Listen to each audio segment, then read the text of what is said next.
Hello, everybody.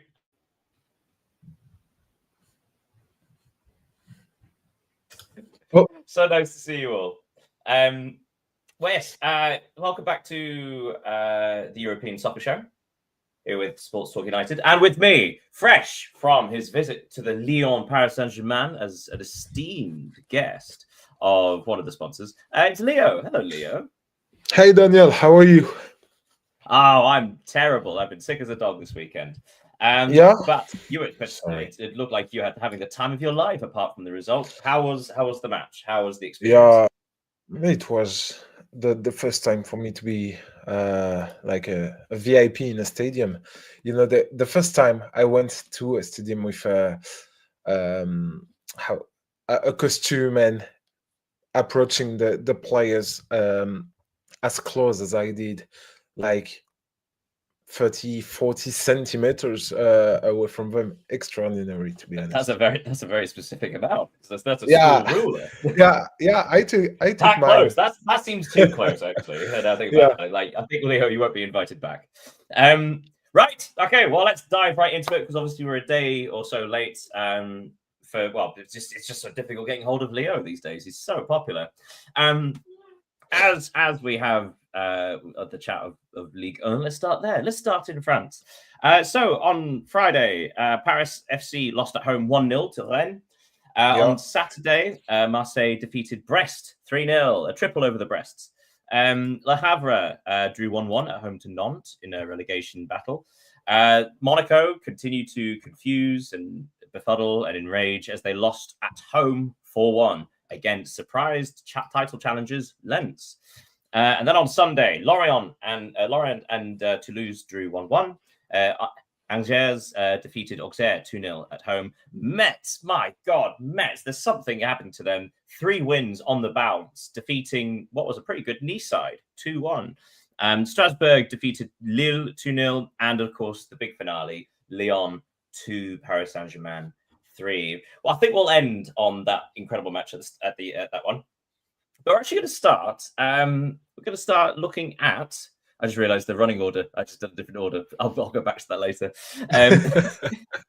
We'll start with Monaco against Lens. So a quick look at the table. Paris Saint-Germain are top on 27 points. Marseille are second on 25. And Lens are third on 25.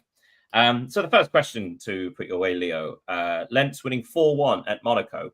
How good are Lens? Why? And are they legitimate challengers?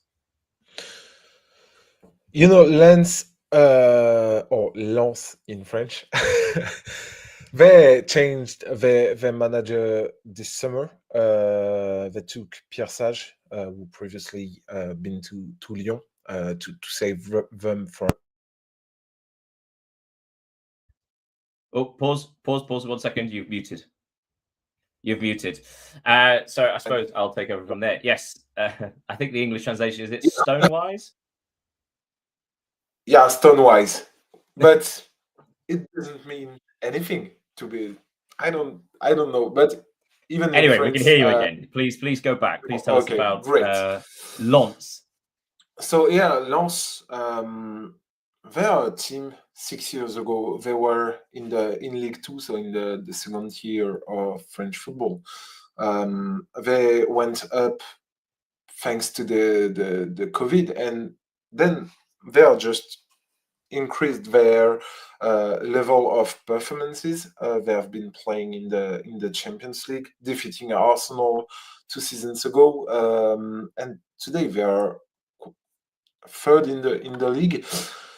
They just work very well as a club because they lost important players through the transfer window. We can think about Kusanov going to Manchester City, Kevin Danso to Tottenham, and they managed to replace their loss every time, and again, and to perform in Ligue 1. Today, they are, as I said, third in the table. They beat Monaco 4-1 this weekend. Have been impressive since the start of the season. And can they be a real contender for the title. It's hard to say because, of course, PSG are the real favorite.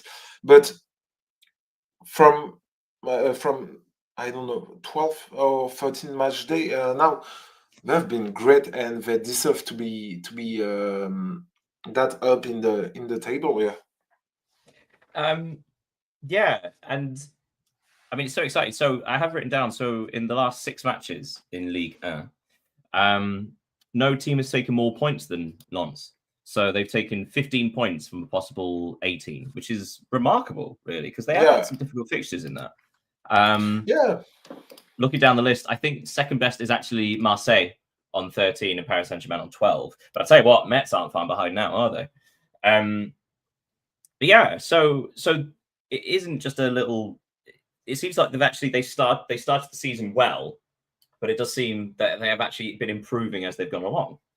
Yeah, and even if you talk about the first game of their season, which was a defeat to Lyon, the result was very positive for Lyon because when you watched the game, Lens dominated.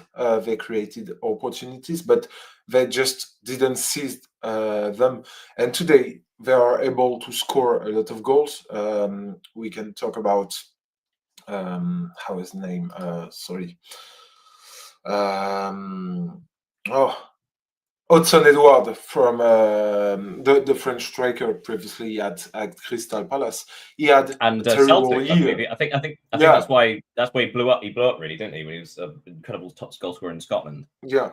He had a terrible last 12, 18 months, scoring just a few goals, and now he's on a 5-goal streak in his last 6 games. They got real assets forward and backwards, which obviously help them to win those games and important games because as you said, they won against Marseille, they won against Monaco.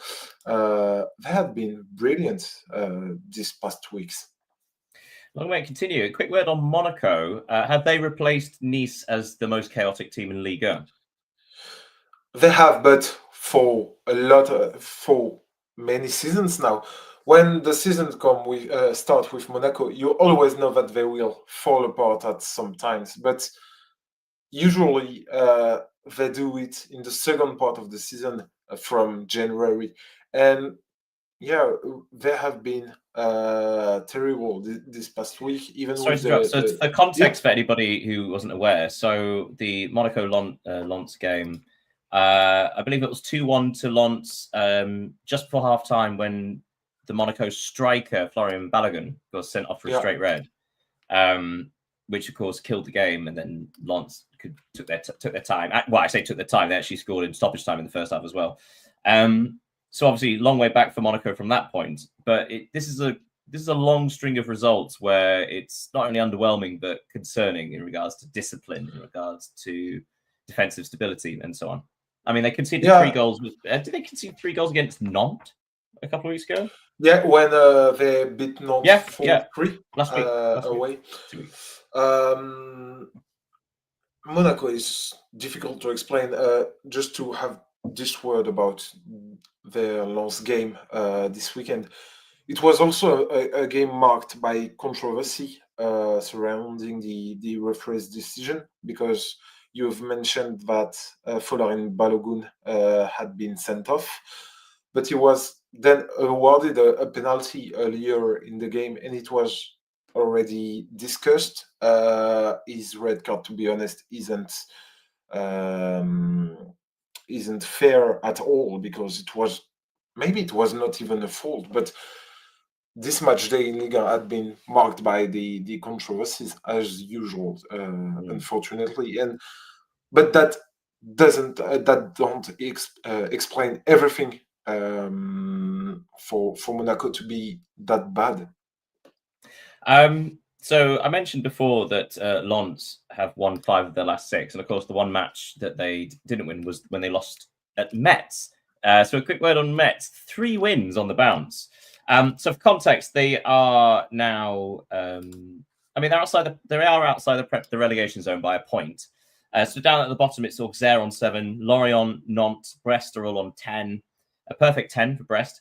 But Metz are on 11. So it also speaks volumes about just how far behind they were, because 3 wins on the bounce and they're only just out of the relegation zone. So it's, also incredible for them, and how wonderful that they could stay competitive rather than get cut adrift. But again, speaks volumes about these gaps that are now appearing in the season. Yeah, I wrote an article, I think 2 or 3 weeks ago, about the possibility for them to stay in Ligue 1, and it was like that because only 2 teams had as many points as them after 10 match days, and what they did against Lens, because their first win of the season was against Lens, it was great, and I think it started something, because beating one of the most informed teams in Liga in front of your fans, obviously it helped to start something, and then they beat Nantes away. Also, and again, we should point out in both matches they had late goals, right? So that's the other thing. They had late goals. Yeah. Here, they had to come from behind again. So it really does speak volumes about determination and stamina, and the fact that they for the entire match.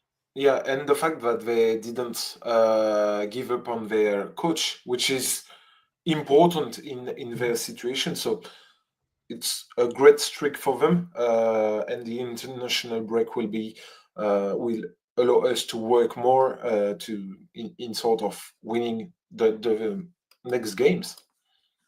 And finally, before we depart Ligue 1, a word on. Well, I say a word. Let's give you a minute. Lyon and Paris Saint-Germain, an incredible match. Incredible goals. Zaire Emery's effort, Maitland-Niles' effort. There was a red card in stoppage time for Tagliafico. João Neves with a bullet header deep in stoppage time to win it at the death. This game had everything, didn't it? Yeah, it was obviously the big game of the week, one of the biggest of in Ligue 1. The Groupama Stadium was full. It was 58 people in it, a record attendance for the stadium. What a game, to be honest. Even if, of course, both teams had injured players, we will not come back on Dembélé, Doué, absence, and some other players' lack of form. Lyon played without Tolisso in the starting lineup, which is, I think, not only the best player but the most important in the system. And yeah, it was an exceptional game. Once again, marred by refereeing controversy. For example, the goal from Gvicha Kvaratskhelia, who was the second of the night for PSG, was, I think you have the same thing in England, but it's the PGMOL, if I'm not mistaken, and the French version said that the goal shouldn't have been allowed because of a fault, and there were a lot of controversies during this game, but Paris still won it. I think a draw would have been well deserved for Lyon, and we must note that Paulo Fonseca's work, given the squad and the strength he can use, it's great, because Lyon didn't recruited big players this summer. They lost some, as Ryan Cherki, Alexandre Lacazette, Lucas Perry going to Leeds, and they play really good. They are now 7th in the table, but just 5 points away from the second spot. So we just have to applaud Fonseca's work. Absolutely, but also just to keep note of the fact that Paris Saint-Germain have dropped 6 points in their last 6 games and yet still sit atop by 2 points. see the teams around them still like sort of not quite grasping the opportunities that are coming their way. Yeah. Let's move on to the Premier League. I've switched those two on the running order. The Premier League. So there are some big moments in this weekend. So first game on Saturday, Tottenham Hotspur 2, Manchester United 2. Manchester United seemingly cruising for a victory. And then Tottenham somehow came back and scored in the 84th minute in stoppage time to take the lead. And then Man United equalised again. So both teams were disappointed to end with a draw. Fulham's terrible form continues, losing 2-0 at Everton. West Ham United's resurgence, 2 wins on the bounce, winning 3-2 at home to relegation rivals Burnley. Sunderland's astonishing start to the season continues. Apart from anything else, they scored against Arsenal. No one's done that for a good long time. And twice. 2-2 against the league leaders. Chelsea beat Wolves 3-0, but that's probably taken now these days. And on Sunday, Aston Villa completely spanked Bournemouth 4-0, despite the fact that they had less XG. Brentford demolished Newcastle United, whose away days really are grey. Crystal Palace 0, Brighton 0. That happened. Nottingham Forest defeated Leeds United 3-1. Another relegation battle between the two, and Forest coming out on the good. And the last game, an astonishing victory for Manchester City as they defeated Liverpool 3-0. So let's quick look on the Spurs-Manchester United game. It was quite unusual because Manchester United were dominant essentially until the last 10 minutes. And yet somehow, I suppose we need to cut this up. So let's talk about this part first. The fact that Thomas Frank, when he made his substitutions in the second half, were roundly booed by the home crowd. Did he make the right choices? Were his substitutions the reason why Spurs got something from this game? I think he was right to make the substitutions because Mathys Tel and Odobert proved decisive. Both proved decisive. So it shows that his substitutions worked. But as you said, I think Manchester United were dominant, and the draw is really deserved. It wasn't a great Premier League game, apart from the final 10-15 minutes.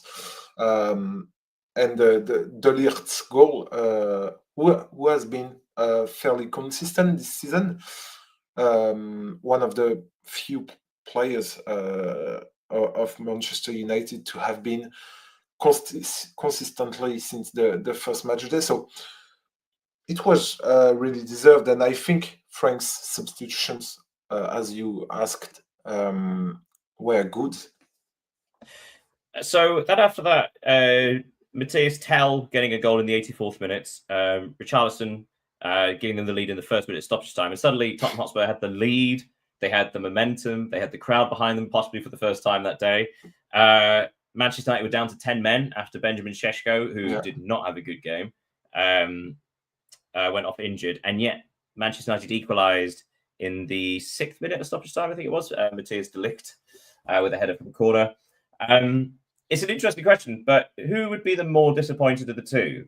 Because obviously Spurs being so awful for so much of the game, and yet leading at the end against 10 men, you expect them to close that out. Whereas Manchester United somehow let Tottenham Hotspur back into the game despite dominating for 80-something minutes.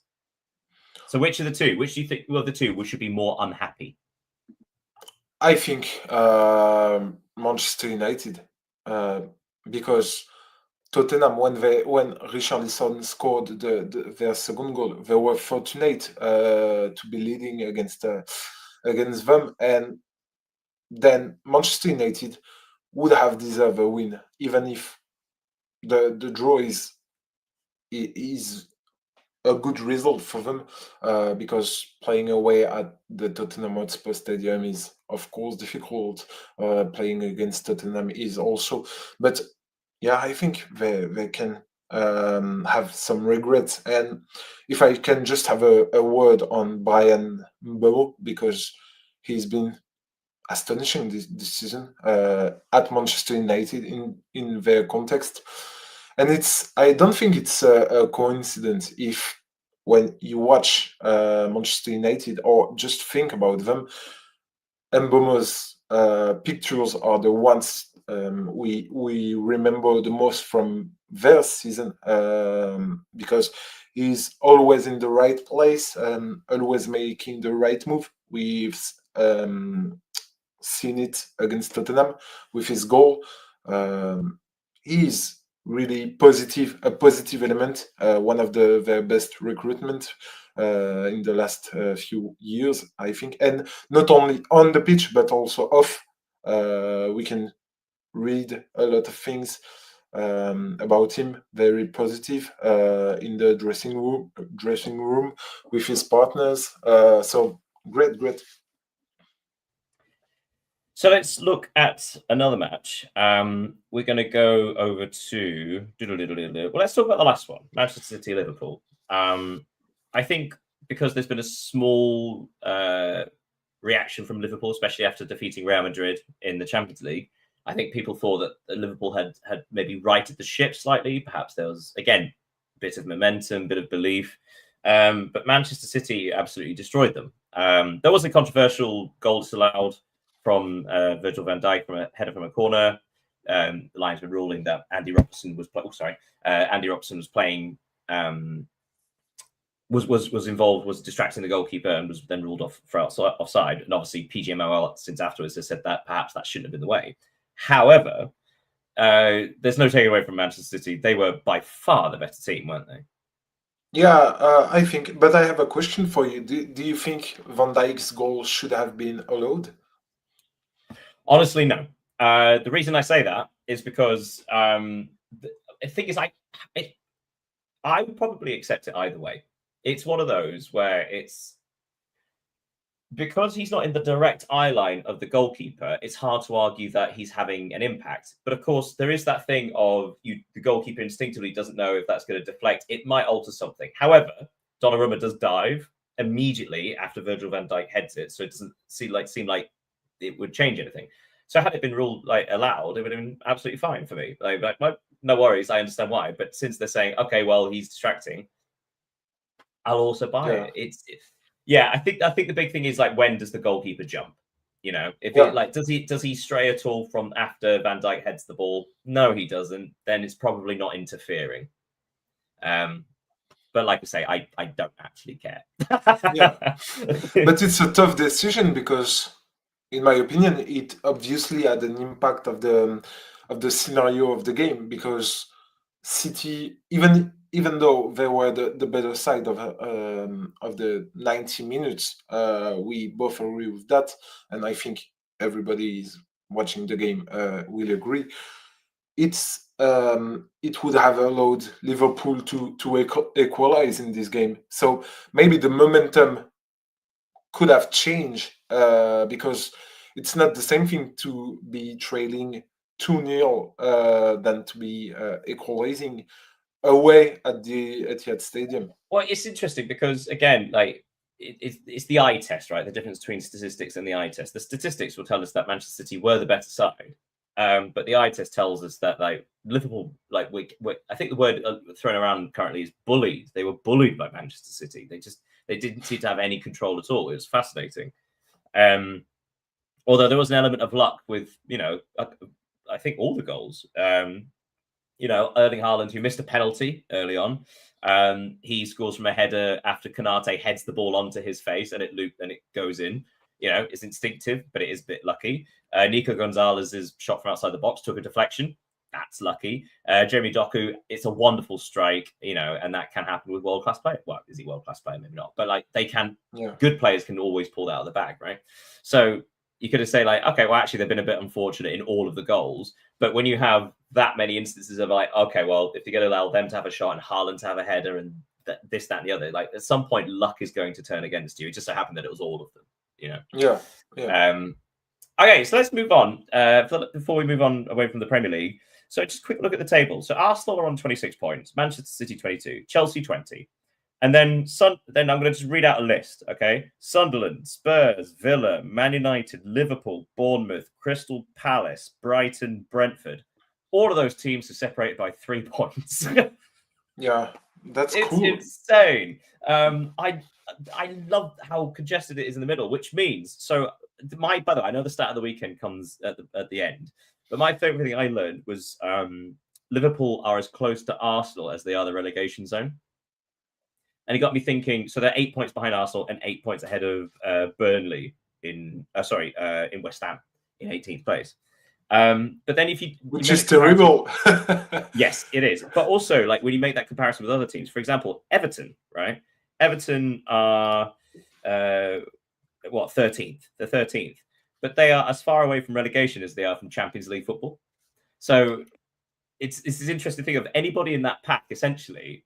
To a certain point, some of them could still get sucked into the relegation battle, but also you can aim a bit higher. Suddenly it's like, oh, actually, that's in touching distance. So it's at no point it's like normally at this point of the season, you're like, okay, what are we aiming for? Okay, so we're in about this point, we can try and push for Europe, or we just want to make sure we stay away from relegation, or what can we do? And here, there's a good 10 teams who have literally no idea what they could possibly what they're meant to be looking for. Because, for example, in other years, Sunderland start, being fourth place, 19 points.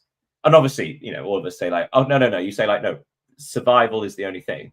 But other teams in that position would be hoping to try and squeeze the last European place, So what possibly can Sunderland achieve? It's a fascinating year.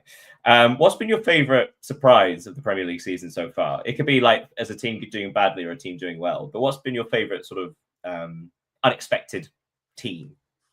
I think it's difficult to not answer Sunderland because we know that often in the Premier League when the promoted team struggle to stay in the Premier League, and now we have a team fourth in the table. It's sensational, and of course, if Sunderland are known for their French players and coach because Régis Lebris is French, so maybe a little. How can I can be proud of that team and the French and its French identity. So yeah, Sunderland have been really good. Yes, the Le Chat Noir. Anyway, so going on to the La Liga, let's talk about La Liga. Again, excellent weekend in La Liga. On Friday, Elche drew against Real Sociedad 1-1. Another late goal for Sociedad. Yeah. Can't say it today. Saturday, a precious win for Girona, 1-0 against Alaves. Sevilla defeated Osasuna 1-0. Atletico Madrid beats Levante 3-1 at home. Espanyol lost at home to Villarreal 2-0, who again, Villarreal very much the fourth team in this title race so far. And then on Sunday, Athletic Club's rebuild continues, beating Real Oviedo 1-0. Ironically, the result of the weekend, Rayo Vallecano 0, Real Madrid 0. Vallecano managing to pull a draw, and a well-deserved draw, possibly actually with a better team against Real Madrid. Mallorca defeated Getafe 1-0. Valencia and Real Betis drew 1-1, and the last game, it does seem to be the last game of the weekend, a bit this donkers. Celta Vigo 2, Barcelona 4. Let's start with that one, possibly because it's by far the most entertaining. An incredible match, a real test for Barcelona, and one they came through. They had to show some real backbone. They had to show some spirit in order to get over the line against Celta Vigo. Yeah, it has always been difficult for Barcelona to win at Balaidos, Celta Vigo's stadium, and they made it with style this weekend. And the good point of this game is to show that the return of injured players, because Lewandowski, of course, was injured and he scored a hat trick against Vigo. It will be beneficial for them. They will also have Rafinha back in the next few weeks. Joan Garcia, their goalkeeper. It will obviously help them, and Pedri also, because he's been missing for now a few weeks. So it's important for them to see that their injured player will play a big role in their second part of the season. Do you think it contributed to having Lewandowski back, having such an experienced, calm, composed head in this kind of, because this was a bit chaotic. So Lewandowski opened the scoring in the 10th minute, and then Carrera equalised a minute later. Fast forward towards the end of the first half, like the 37th minute, Lewandowski took the lead again. Then is it Borja Iglesias equalised on just before half time. But then Lamine Yamal extended the lead 4 minutes into stoppage time, and then half time 3-2. That's a chaotic first half, and yet they edged it. And then in the second half, a lot more control, a lot more calm. Lewandowski completed his hat trick with a gorgeous Marcus Rashford cross, and one more. Yeah, I suppose maybe that downside really was that Frankie de Jong didn't quite show the composure that Lewandowski had, because obviously he got picked up a second yellow card deep into stoppage time, which was unnecessary, and now he's suspended. Do you think actually the experience of Lewandowski showed why it's so essential in this team, having someone of that caliber and that experience? Yeah, of course, having such a player and such a striker, he's in the and he's surely in the top 3 strikers in the world this past years. So it's obviously a great thing for them, especially since it was Ferran Torres who were his backup during these weeks. Of course, it will help Barcelona. And you've mentioned Marcus Rashford and his cross, and I just want to have a word on him, because if you follow the news about Barcelona and read or hear broadcast about them, you can hear there are a lot of criticisms about his involvement without the ball, maybe his runs, maybe his form, but it has to be said that he's been impressive since joining.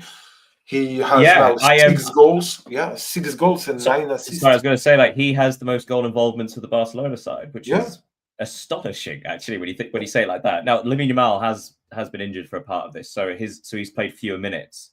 So in regards to minutes per goal involvement, Lamine Yamal has a goal involvement every 80 minutes. Lewandowski 82, and Rashford I think is 87. Yeah. But still, the fact is, like, 6 goals, 7 assists, and I think not enough credit is given him for his assists, because it does seem like he's perhaps one of the reasons why he wasn't looking quite so good at Manchester United in the last couple of seasons was that there wasn't anybody on his wavelength, and it seems like he's surrounded by players who are on the same wavelength as he is, and therefore bringing out his creative side. Yeah, and I think in the context at Barcelona, his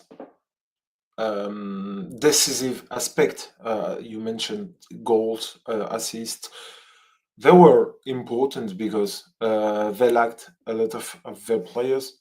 We've talked about Lewandowski, Rafinha, who scored 60 goals and assists last season. So I think the main point with him was for him to be decisive and ready to play for Barcelona. And in such a big club, I think he will just improve. And maybe he will stay at the club at the end of the season, because there is a special clause in his contract for 30 million. An optional fee, but it is shockingly low, yeah. Yeah, I don't know if it's in euros or in pounds, but 35 million for a player like Marcus Rashford. We all know how talented he is. He's still young for a player, so he can be. And also, we should point out that actually the next question I was going to ask, but I think you may have just answered it. The next question I was going to ask was because obviously Lewandowski is at the end of his contract this season. Do you think there was much prospect of them giving him another year extension, considering he is still contributing? However, he is on such significant wage that actually getting him off the books would probably be beneficial. And then also, if you did want to bring in Marcus Rashford, you kind of would only be able to afford the wages of one of them. Yeah. I think. Quick word. Sorry to move things along, because obviously, time. Quick word on Real Madrid's draw at Rayo Vallecano, 0-0. Quite flat, quite quite stodgy. But Rayo Vallecano, they played well, they defended brilliantly, but they seemed to look better than Real Madrid. Did you see the highlights? Did you see what was your thoughts on what was happening? I didn't watch the game to be honest, but it can be explained with the situation, the internal situation at Real Madrid, because there are rumors of internal crisis at the moment involving Xabi Alonso, who could be struggling to manage with egos of the players. We've talked previously about the contract extensions issues with Vinicius being out of contract in 2027, attracting interest from Saudi Arabia, maybe a move to Premier League. So I think the context and the environment of Real Madrid isn't the healthiest ever and possible for them. And even if they got some good results this season, obviously they are a leader in La Liga. They had some wins in the Champions League, but there have been few hiccups in the big games apart from the Clásico. We all remember the 5-2 against Atletico in the derby. Their loss to Liverpool in the Champions League. So there is, I think, last week we've talked about the possible Mbappe dependence because he's like the sole goal scorer in that team. And when to jump on that point, one of the things that have been thrown at, say, Manchester City is that they've now adopted a system that gets the most out of Haaland, and if you have a world-class striker, use him. Is it fair to therefore sort of compare the two regards they have one of the world's best strikers, so why not focus it around him? And actually, this goes around to the question I was going to ask before, because obviously it was only this time last year that Vinicius Junior was, furious that he hadn't won the Ballon d'Or and was regarded as the second best player in the world, or arguably the best player in the world. And yet now he's struggling to get game time at Real Madrid regarding his over his contract situation, but also does he fit in the style with Xabi Alonso? So it seems strange what's happened. So if hypothetically, if you were in Xabi Alonso's shoes, would you prioritize Mbappe over Vinicius Junior, or would you? Or what? Actually, I'll leave that open. What would be your priorities in this context? I think the priority for me would be to Mbappe, because he has proven that he's the best. I think he's the best player at Real Madrid.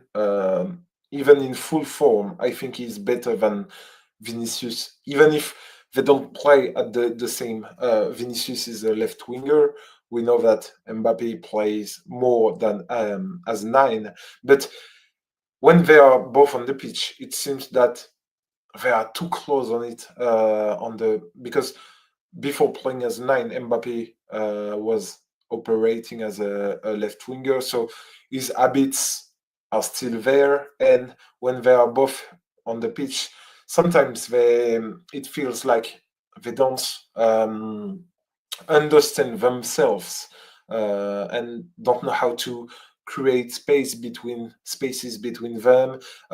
It's difficult, and of course, Vinicius will have to solve his each contract issue, because it will be more tension with the days and weeks moves on. So Alonso should be focusing on Mbappe. He's, for me, best player. So Real Madrid's lead at the top of La Liga is cut to 3 points. Barca second on 28 points. Villarreal are third, 26 ahead of Atletico on 25. Are Villarreal the third best team in Spain currently? If you are just looking at the result, I think they are. But the question is that, can they keep going like that? during all the season, because they are playing Champions League football too. So they will have to deal with everything. And Atletico, they had difficulties in the early seasons with a lot of draws, and since a few weeks they have been winning everything except from their visit to Arsenal. If I'm not mistaken, they have beating Real Madrid. They have beaten Real Madrid, Inter Milan, both Real Betis and Sevilla. So they had good results, and I think the depth of the squad is better than Villarreal's. So I think they will end up like 4th or 5 at the end of the season. Well, I mean, talk about that. Villarreal do have a 6-point gap ahead of Betis in 5th. So in a strong position to continue this. Right, let's move on, shall we? Over to Serie A and the sacking season. Where did I put it? Oh, yeah, here it is. So on Friday, Cremonese's title challenge is officially over as they lost away at Pisa 1-0. On to Saturday, the most Italian of Saturdays. Get ready for this. Como, 0. Cagliari, 0. Lecce, 0. Hellas Verona, 0. The Turin derby, Juventus Torino, 0-0. As usual. We need to talk about that, actually. Yeah. But no, don't interrupt me. Parma 2, AC Milan 2. AC Milan 2-0 lead against Parma and yet threw it away. On Sunday, Atalanta lost at home 3-0 to promoted Sassuolo. And that was Juric's last match in charge and has been relieved of his duties. Bologna defeated champions Napoli 2-0. Napoli had one shot on target the whole match. Oh, it was insipid. Genoa and Fiorentina 2-2. Fiorentina still can't get that win. Roma 2, Udinese 0, and Inter 2, Lazio 0. A goal from Lautaro Martinez and Barry either side of half-time. Right, first of all, we'll ignore the 0-0s, okay? Apart from one. Let's talk about 1-0. So the Turin derby, first of all, well done. It does seem like Torino have turned it around, considering their terrible start to the season, but they've stabilised and they're now comfortably away from the relegation zone. But Juventus were awful. 0-0 in this derby. Not great for them.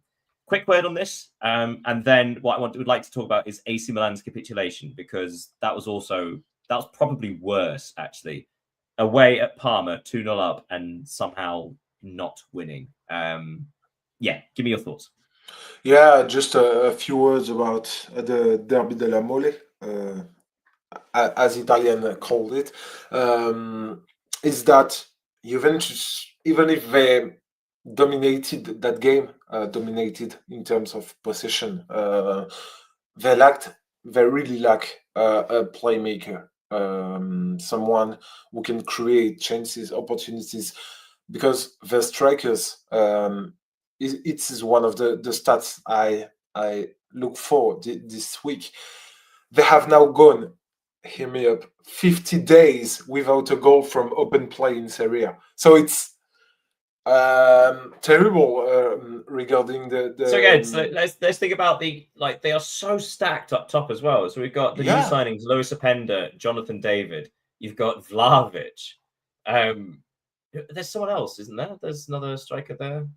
Anyway, but that's just the strikers, not the forwards. You know, obviously they have like Yildiz and people like that. Yeah. But those are 3 strikers that would probably walk into the majority of sides across Europe, right? And yet none of them are scoring for one team. It's mad. Yeah, that's a problem, of course, because I think Juventus they want to win the title back, because they have been in a difficult situation since now 2 or 3 seasons. So they need to win those games. And this is what Spalletti will have to deal with. I think he will have to make some choices between the Serie A and the Champions League first, because I don't think this squad can play both of them. He's been hired for the next 6 months with his contract terminated in next June. So I think the first thing is that because Juventus play with 3 center backs and 2 wing backs. So I think he can change the system as he did with Napoli when they won the Scudetto, going from 5 defenders with the wing backs to 4. I think it will be something we will see after the international break. Sorry, we'll park you there just because, again, being aware of time. So AC Milan, talk about AC Milan. Possibly the most confusing side. So top of the Serie A, Inter and Roma on 24 points. Clean sheets galore, consistency galore. It makes sense to up there. AC Milan and Napoli are on 22 points, with Bologna now on 21, sneaking up behind. AC Milan are undefeated since the opening day when they lost to Cremonese, which you'd think. So it does seem like, okay, so actually they're third. They are undefeated since the opening weekend. They have had some good performances, had good results. I mean, there was an away draw against Juventus, away at Atalanta.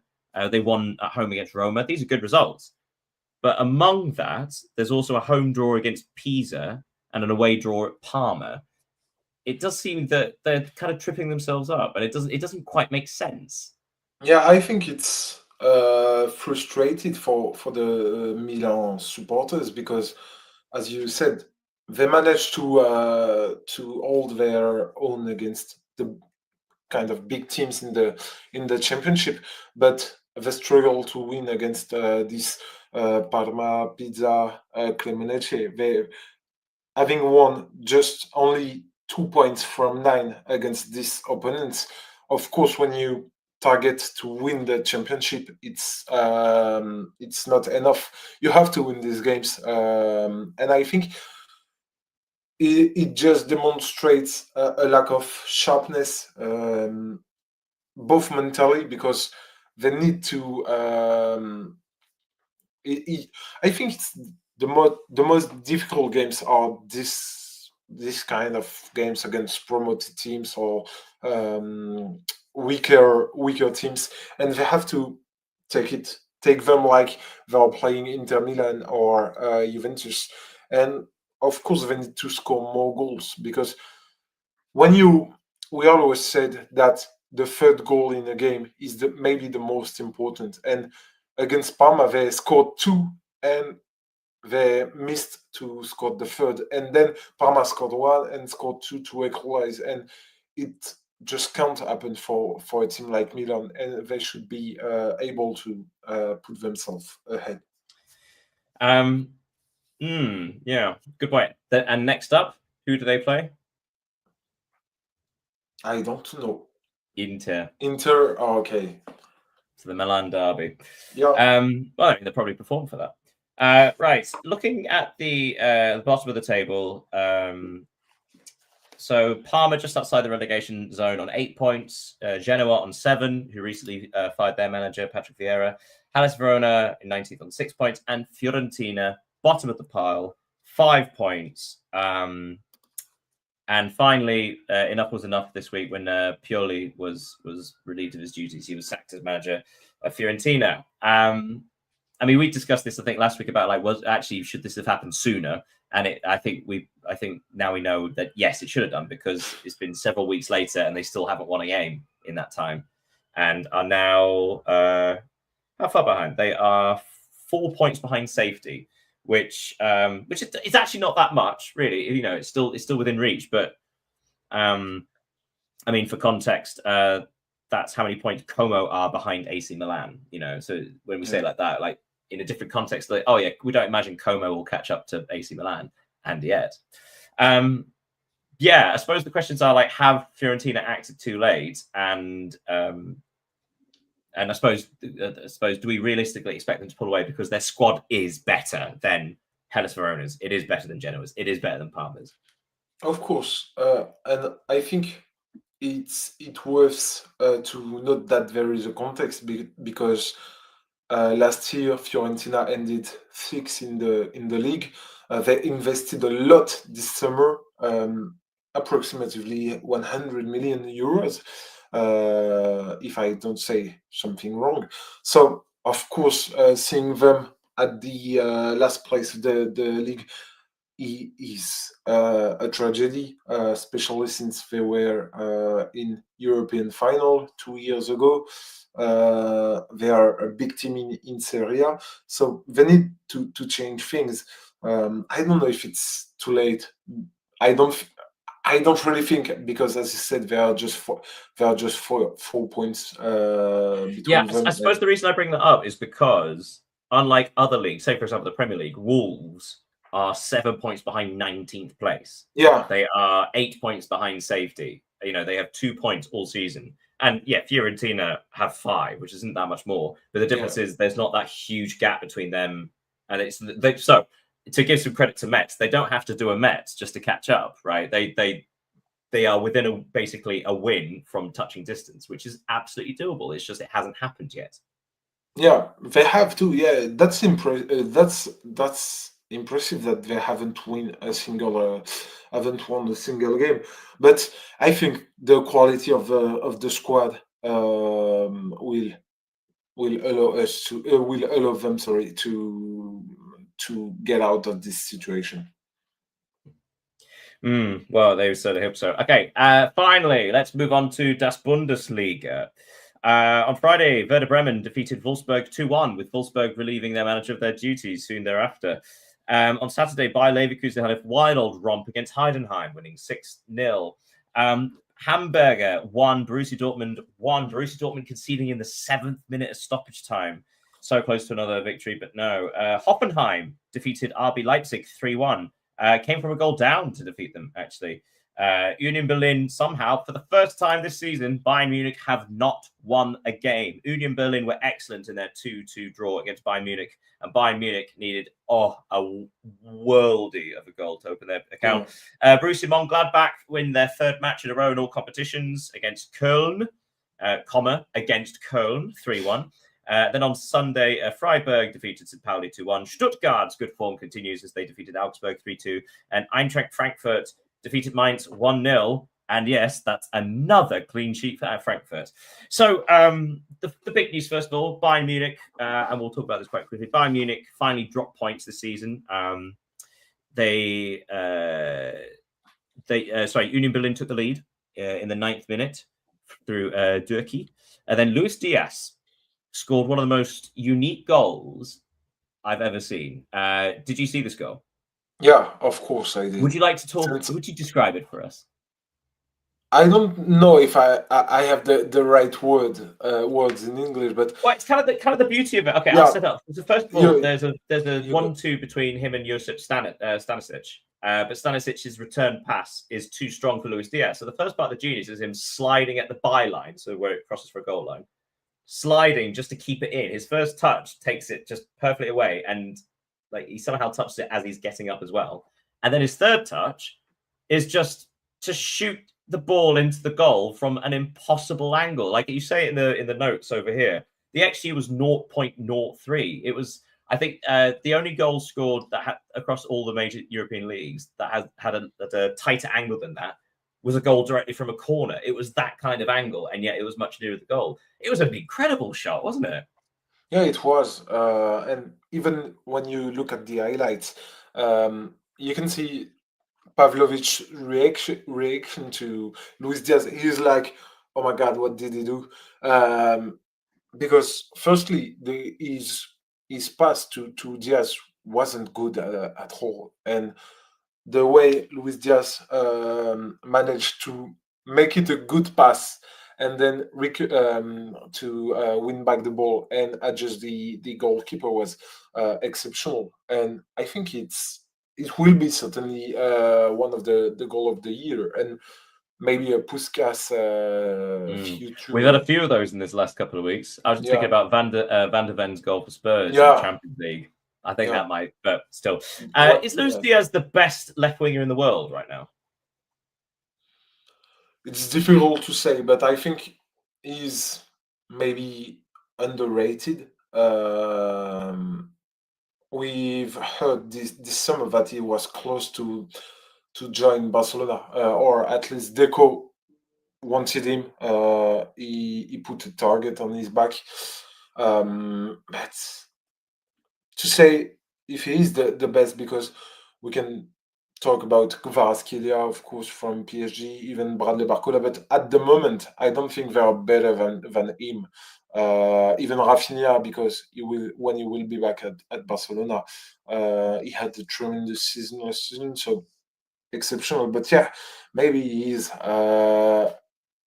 But no, I was just thinking about Jeremy Doku. I think he's the real deal at the moment. Fair enough. Okay. Controversial choice, may I say.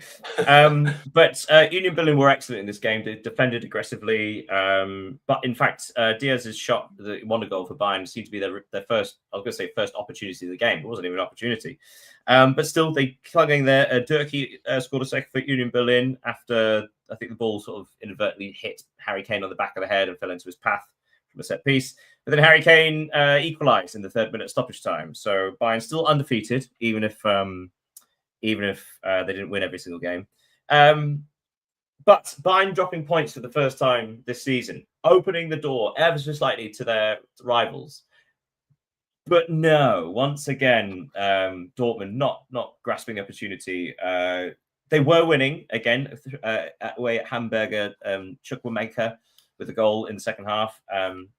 And then the 7th minute of stoppage time, Dortmund just see it out, close the gap to the top to 4 points, and yet they've conceded. This is indicative of Dortmund over the last 4 or 5 years, isn't it? Yeah, as usual, not with the same consequences as their draw to Mainz 2 seasons ago, when they could have been crowned Bundesliga champion. But yeah, it's a team that is often talked about because of their bad results and the opportunities they miss. But we can also talk about Leipzig, because they also lost this weekend. They could have against a good Hoffenheim side. So Hoffenheim are currently 6th, but still, they had the chance to close the gap at the top to just 3 points. Actually, had they won their game. But yeah, they were routine. They were actually resoundingly defeated again, and they were leading, and they somehow gave it up. And that does speak volumes about Bayern's mentality, the fact that they were able to come from behind twice, and yet Dortmund and Leipzig capitulated. Yeah, of course, and especially since Dortmund Bayern had a difficult game midweek with the PSG's victory over PSG.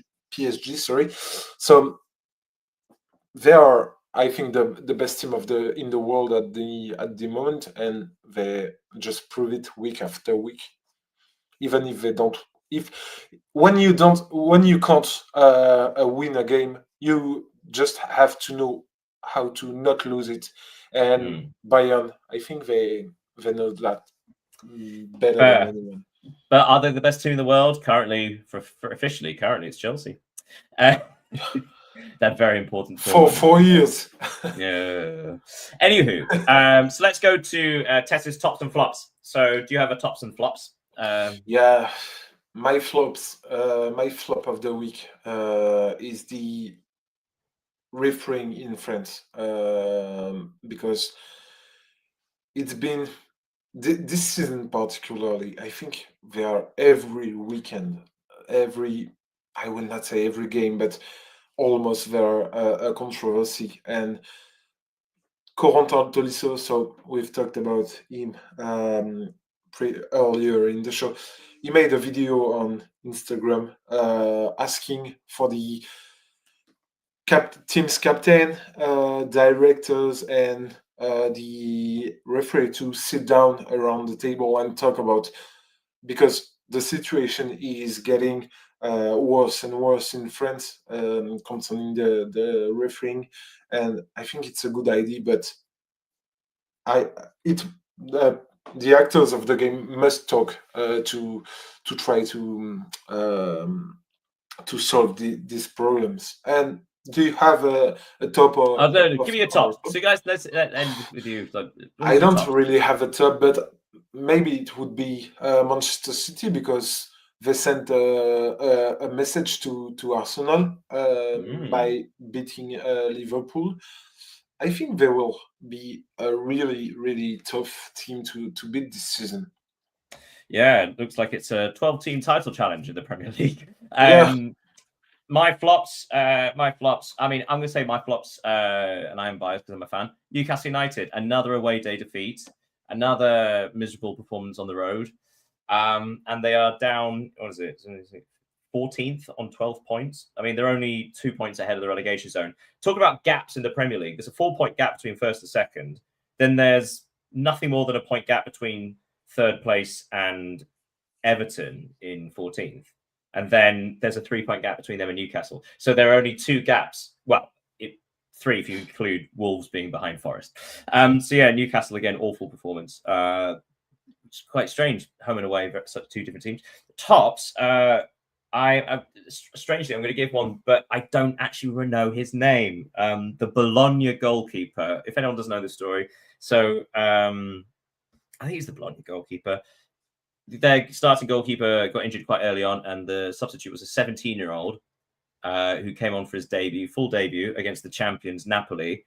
And Napoli, as I said earlier, only got 1 shot on target throughout the entire match. But at the full-time whistle, the young lad broke down in tears because only God knows how tense he must have been, like in the fact that he had to come on as well in such a situation as opposed to being told beforehand. And then all of the Bologna players surround him and carry him on their shoulders. It was a heartwarming moment. It was very, very nice. Do you have a stat of the week you want to end with? Yeah, I got one and a question for you. So just for the start, it's Inigo Perez, so the manager of Rayo Vallecano. He earned himself a slice of history this weekend because he became the first coach of in Rayo Vallecano's history to avoid defeat in 3 different matches against Real Madrid. So it's unbelievable for a club, and it's And my quiz question is: do you know? I think you know, but do you know who is Serie A's top scorer and how many goals he had scored this season? Serie A's? Yeah. Oh, I do know this. I do know this. That's annoying. I won't get it. It's like Eke Akpong or something like that, but I can't quite get it. Who is it? The biggest point is not who is it. It's Hakan Çalhanoğlu from Inter. But how is it? Yeah, but the amount of the top goal scorer 3, 4? No, 5 in Serie A. Yeah. So and we have played 11 games. Comparing to Erling Haaland. Haaland is 14 goals. I was going to say, and actually, I think 2 or 3 of those are penalties as well, and he's a midfielder. So it doesn't speak volumes about. But hey, you know what? You don't get 3 back-to-back 0-0s in every single league. You know, right? We're going to end it there. End it there. Thank you so much for joining me, Leo. Thank you, Daniel. Thank you, everyone. Thank you, everyone, for joining us who are watching live. For those of you watching afterwards, make sure you look at the X accounts, the YouTube account, subscribe, follow us, etc., all of that nonsense. I hope you all have a great week. We'll see you next time. Goodbye, everybody. Goodbye.